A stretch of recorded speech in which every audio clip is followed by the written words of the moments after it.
안녕하십니까. 오늘 수업 해보겠습니다. 먼저 지난주에 배웠던 내용 좀 한번 정리해 볼까요? 수업 주제가 뭐였죠? 주제는 바로 근대화 운동 중국이었죠. 한번 순서 암기하고 있죠? 우리 앞자리를 따와서 태, 양, 변, 의, 신이었죠. 태는 뭐였습니까? 태평 천국 운동이었습니다. 홍수전, 그 다음에 구호는 멸만 흥한. 두 번째 양은 양모운동이었죠. 이홍장 증국번, 군대를 키우는 거였습니다. 원칙은 중체서용이었고요. 세 번째 변은 변법 자강운동이었습니다. 캉유웨이 등 있었죠. 그 다음에 네 번째가 의는 뭐였습니까? 의는 의화탄 운동이었습니다.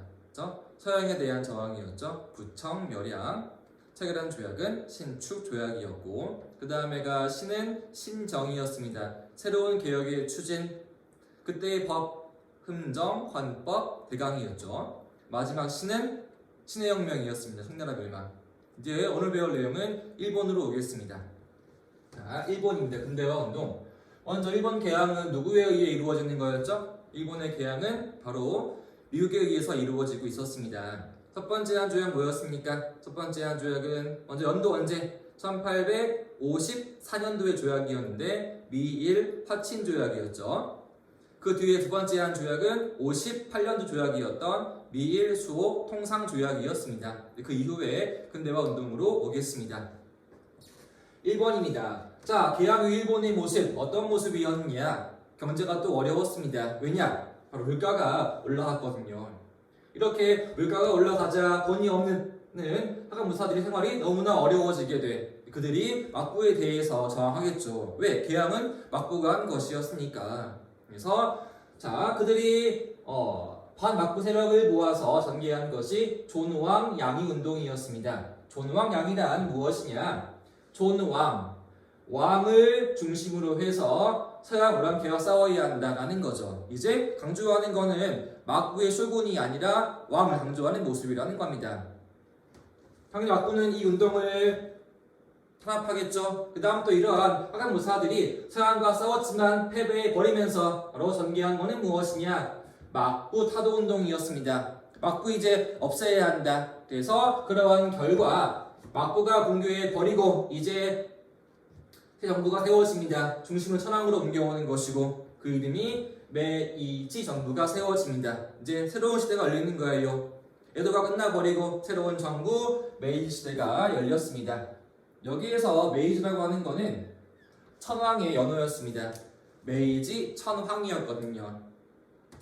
우리 막부 처음 뭐였죠? 처음에가 가마쿠라였죠. 가마쿠라 막부. 두 번째 막부 이름은 우루마치 막부. 세 번째가 에도 막부 이제 끝나버리게 돼요. 새로운 시대 뭐가 열린다? 메이지 시대가 새롭게 열렸습니다. 이게 신정부입니다. 그리고 이때한 개혁 근대화 운동이 잘 알고 있는 메이지 유신이겠죠. 유신 새로워진다는 거니까. 그래서 이번 근대화 운동인 메이지 유신으로 오겠습니다. 메이지 정부 천황 시기의 새로운 개혁 메이지 유신. 너무나 중요한 근대화 운동입니다. 먼저 시기 봐줘야 합니다. 시기는 1868년도에 시작되었고요. 이때 기억해야 할 인물 옆에 있네요. 후쿠자와 유키치가 있습니다. 한 명입니다. 일본의 문명 개화론자, 좀 말이 어려운데 뭐냐면은 쉽게 얘기해서 전부 다 서양화해야 한다라는 것이 문명 개화입니다. 앞에 우리 양모운동의 원칙은 중체서용이었죠. 기본 체제는 중국으로 하고 과학만 서양 건데 여기는 전부 다 서양화하는 모습이었습니다. 이것이 문명 개화라 부릅니다. 일본 근대화의 대표인물 누구라고요? 후쿠자와 유키치가 있습니다. 한번 자세한 내용으로 와보겠습니다. 먼저 목표는 무엇이었냐? 첫 번째, 국가를 세우는데 이제 중심은 누구라고요? 쇼군이 아니라 천황이었다. 앞에 얘기했었죠. 인간입니다. 목표 천황 중심의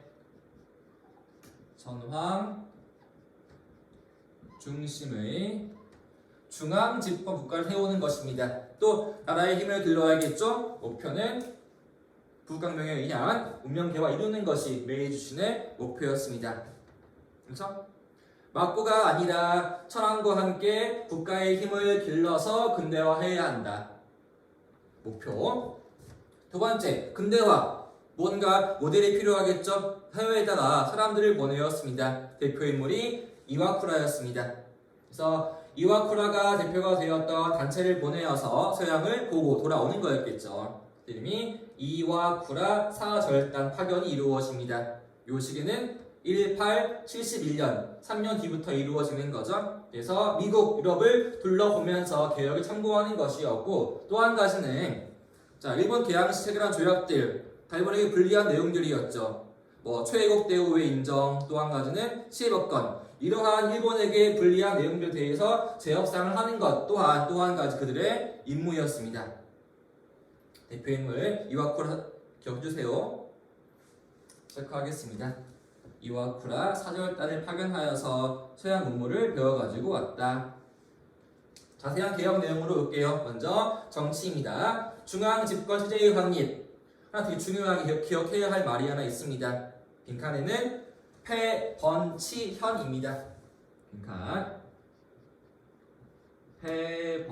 패번치현. 뜻은 번을 폐지하고 현을 설치하는 겁니다. 자, 번, 현이 뭔가 봐야겠죠. 우리 에도 시기의 체제는 막번 체제였죠. 막은 뭐였어요? 중앙에 있는 쇼군의 막 부인 것이고, 번은 지방 다이묘의 번이었죠. 근데 그러한 다이묘들의 번을 싹 다 폐지해 버려. 왜? 무사의 힘을 약화하기 위해서. 그리고 새로운 기구로서 현 두었습니다. 현은 누가 지배하는 것이냐? 왕이 보낸 관리가 지배합니다. 그럼 이제 중앙도 쇼군이 아니라 천황이 지배하는 것이고, 지방도 무사가 아니라 누가 지배한다? 왕이 보낸 관리가 지배하는 것이다. 당연히 누구의 힘을? 천황의 힘을 강화하는 것입니다. 그래서 중앙 집권이 이루어지는 것이죠. 이해했죠? 쉽게 번은 중국의 봉건제 떠올려 보세요. 봉건제, 제후가 지배하는 시기, 왕권 조금 약한 시기.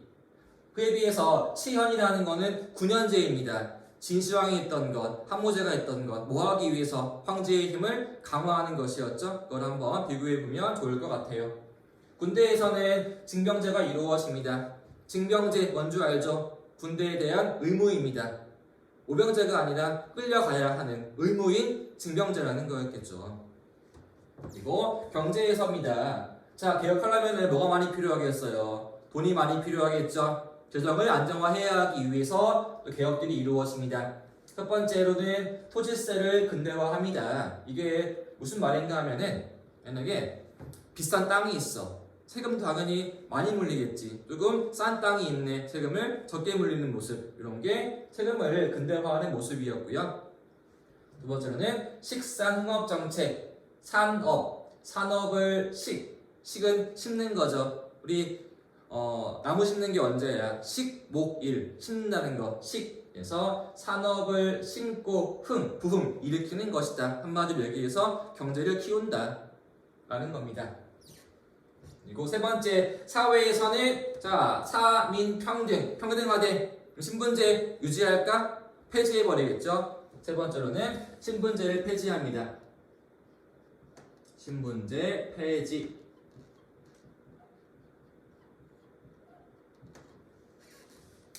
에도 시기의 모습, 신분제 아주 확고한 시기인 거였죠. 최고의 지배층, 무사, 그 다음에 농민, 그 다음에 상공업자, 존인들, 마지막 천민이었죠. 이거를 무너뜨리는 거죠. 다 평등으로 옮겨옵니다. 네 번째로는 근대 교육 중요하지. 근대화, 인재가 필요하니까 많이 들여내야겠죠. 그러기 위해서 교육도 개혁이 이루어지는데, 빈칸은 소학교의 의무 교육이 이루어집니다. 빈칸 소학교의 의무 교육이 시행됩니다. 중장교육의 빠른 시기에 이루어지는 거죠. 우리 지금 초, 중, 고 다 의무 교육이죠. 일본은 이때부터 소학 의무 교육이 시행되었고요. 그다음 또 고등 교육을 위해서 대학도 세워집니다. 대학 설립. 처음 바로 지어진 곳이 도쿄 대학이었습니다. 최초의 대학교로는 일본에는 수도였던 도쿄에 대학이 세워집니다. 도쿄대학. 우리로 치면은 서울대학교 되겠죠. 설립 시기는 1877년도에 설립되었습니다. 이게 주로 메이춘의 근대화 개혁 내용들이었습니다. 정치에서는 천황 중심의 집권화가 이루어지고 있고요. 그 다음에 경제에서는 토지세의 개혁, 산업진흥, 사회에서는 신분제의 폐지, 교육에서는 초등학교 의무교육과 대학 설립이 이루어지고 있다. 내용 특별하게 어려운 거 없죠? 잘 떠올려 보시면 되겠어요. 그 다음 내용에 3번으로 오겠습니다. 아래쪽. 자, 3번. 봅시다. 좀 지워볼게요. 자, 3번에는 자유민권운동이라는 게 있네요. 자유민권운동의 전개. 자, 자유죠. 프리덤. 그 다음에 민권. 뭐가 중요하다? 국민들의 권리가 중요하다. 이게 왜 나왔느냐? 1번에 있는 배경으로 오겠습니다. 우리 앞에 있던 메이지 유신 어떠한 모습이었어요? 중심은 다 천황이라는 것이었죠. 이게 아주 강하게 이루어지게 돼. 이게 배경이었습니다. 자, 메이지 정부의 너무나 강압적 개혁에 대한 반발로 나온 것이 민권운동이라는 거지. 자, 중요한 거는 천황만 중요한 것이 아니라 우리의 국민들이 중요하지 않겠느냐. 그들의 자유와 권리를 보호해 주어야 한다. 라고 하는 것이 이 운동의 목표가 되겠습니다. 자, 민권을 보호하기 위해서 필요한 것이 무엇이었을까? 내용. 그들은 이렇게 이야기를 합니다.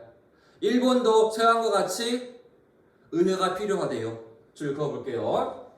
내용은 자, 서양식 입헌 제도의 도입이었다. 그 다음에 의회가 필요하고 그리고 헌법이 필요하다라고 합니다. 자, 체크합시다. 입헌 제도, 서양식의 입헌 제도, 그에 필요한 의회 그리고 헌법이라는 겁니다. 우리 의회는 뭐하는 곳이에요? 현재 국회, 법 만드는 곳이었죠. 입법기구, 법 만드는 곳입니다. 그래서 의회를 설치해서 그리고 헌법을 세우는 거란 말이지. 자, 천황의 힘을 무한정으로 보호하는 것이 아니라 그의 권한을 의회에서 입헌, 헌법을 세워서 법으로 권한을 규정해야 한다라는 거였겠죠. 또 한 가지 우리 국회는 뭐하는 곳이야? 국회의원 뽑는 게 누구야? 우리 국민들이었죠. 우리의 대표란 말이야. 우리의 의견을 대변해주는 그런 기구가 의회가 되겠죠. 그렇죠? 이게 기본 내용 되겠습니다. 좀 말이 어렵지만 잘 이해하셔야 돼요. 그렇죠?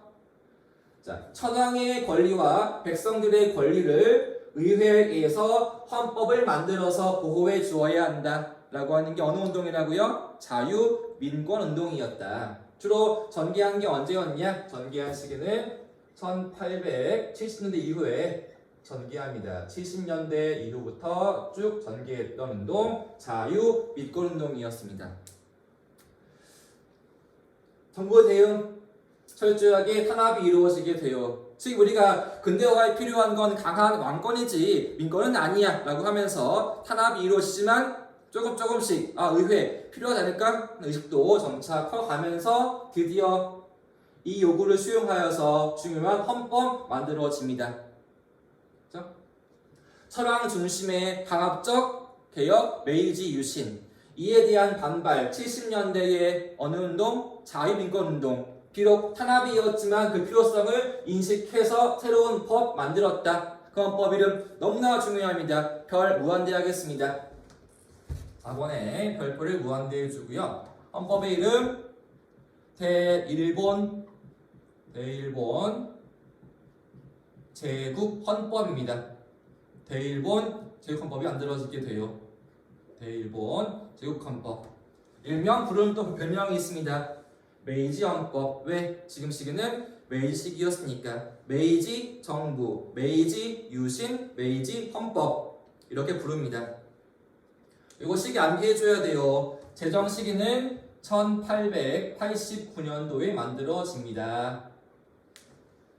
자, 기억해야 돼요. 메이지 유신, 그에 대한 반발, 자유민권운동, 요구를 수용한 헌법, 대일본 제국헌법, 메이지 헌법이라는 겁니다. 의. 빈칸의 의는 무엇이었느냐? 이제 드디어 일본 정치 형태는 새로워집니다. 바로 입헌 군주제가 시작되었거든요.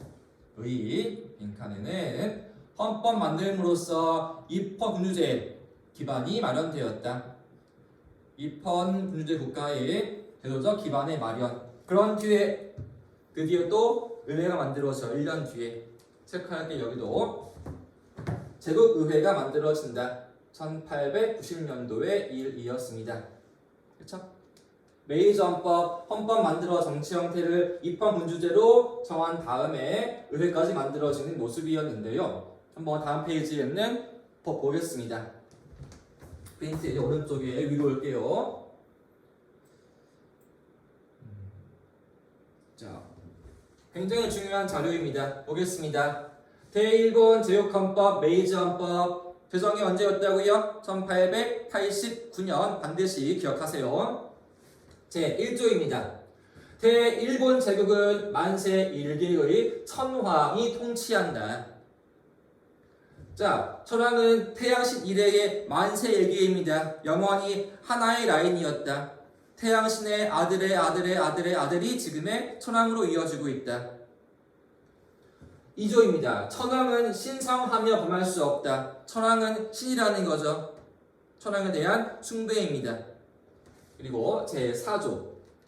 천황은 국가의 원수로서 통치권을 총람하며 이 헌법의 조규에 따라 시행한다. 그리고 제5조. 자, 천황은 의회 협조를 통해서 행사한다. 입법권을. 지금 다 강조한 게 누구예요? 결국은 천황이라는 거죠. 천황은 신의 아들이야. 천황은 신성하면서 범할 수 없고 천황이 다 통치권을 총량한다 라는 거니까요. 그래서 한번 옆에 가서 내용으로 돌아오겠습니다. 자, 그래서 이 헌법의 한계는 무엇이었냐? 여기 있죠. 자, 누구에게? 천황에게 막강한 권한을 부여했습니다. 줄 그어줄게요. 특징. 천황에게 막강한 권한을 부여하였다. 자, 군대 통수권 천황이 하는 거였죠. 입법권도 천황이 합니다. 사업도 천황이 합니다. 그에 비해서 국민기본권 상당히 제한시켜 놓았습니다. 체크할게요. 국민기본권은 제한이었다. 라는 게 이 헌법의 한계였죠. 우리 앞에 있을 때 이 정치 형태가 세 가지였을 거예요. 첫 번째는 전제군주제. 이거는 뭐였어요? 강력한 왕이 있는 거였죠. 중국의 황제들. 두 번째가 지금 배웠던 뭐였습니까? 입헌군주제였죠. 헌법을 만들어서 왕의 힘을 견제하는 것이다. 그런데 이거 어때요? 지금 견제하는 거야? 더 강화했죠. 이게 한계라는 거예요. 보통 입헌이라 하면은 법을 세워서 기본권을 보호해주고 왕 견제하는 건데 여기는 반대로 움직이는 거지. 반대로 강한 천황 권한, 기본권 제한, 요게 이 체제의 한계라는 거였죠. 이해돼요? 그렇죠? 여기까지가 일본에 대한 개혁 내용들이었습니다. 그러면 다시 옆으로 올라옵시다.